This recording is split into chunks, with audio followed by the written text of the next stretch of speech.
Hallelujah, praise the Lord. आज की सुबह एक बार फिर से आप सभी का स्वागत है। जैसे आज से हम फास्टिंग प्रेयर शुरू कर रहे हैं, परमेश्वर के वचन से मैं एक बात को मैं रिमाइंड कराना चाहता हूँ। यहाँ पे यशायाह नबी की पुस्तक उसके 66वें अध्याय और उसके 1 और 2 वचन में इस प्रकार लिखा है, यहोवा यूँ कहता है, आकाश मेरा सिंहासन और पृथ्वी मेरे चरणों की चौकी है।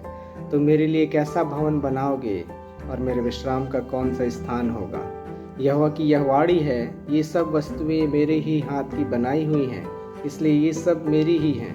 परंतु मैं उसी की ओर दृष्टि करूँगा जो दीन और खेदित मन का हो और मेरा वचन सुनकर थरथराता हो।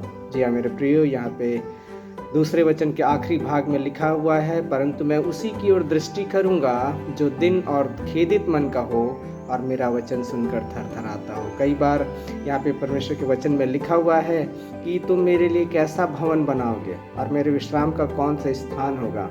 मेरे प्रियो, परमेश्वर अपने वचन में इस बात को कह रहा है कि परमेश्वर मनुष्य के द्वारा बनाए हुए भवन पे नहीं रहता है और उसका विश्राम का जो स्थान है वो कौन सा होगा। यहाँ पे वचन में परमेश्वर हमें बता रहा है कि परमेश्वर उनके पास जाता है, उनकी ओर दृष्टि करता है जो दीन और खेदित मन का हो और जो वचन सुनकर, परमेश्वर के वचन को सुनकर थरथराता हो। इसका मतलब जो परमेश्वर के वचन को सुनकर उसका आदर करता हो, उसको मानता हो, जो नम्र हो, जो दीन हो और जो खेदित हो।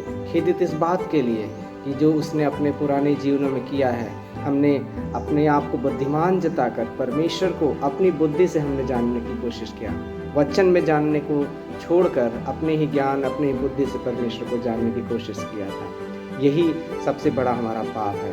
अगर हम परमेश्वर के वचन को पढ़ते हैं तो हमारे जीवन में ज्योति आती है और जैसे ही ज्योति आती है तो हमारे अंधकार छट जाते हैं। परमेश्वर ने हमको चुना है ताकि यहाँ पे हम देख रहे हैं प्रेरितों के काम उसके 13वें अध्याय और 47वें वचन में लिखा हुआ है कि मैंने तुझे अन्य जातियों के लिए ज्योति ठहराया है ताकि तू पृथ्वी की छोर तक उद्धार का द्वार हो।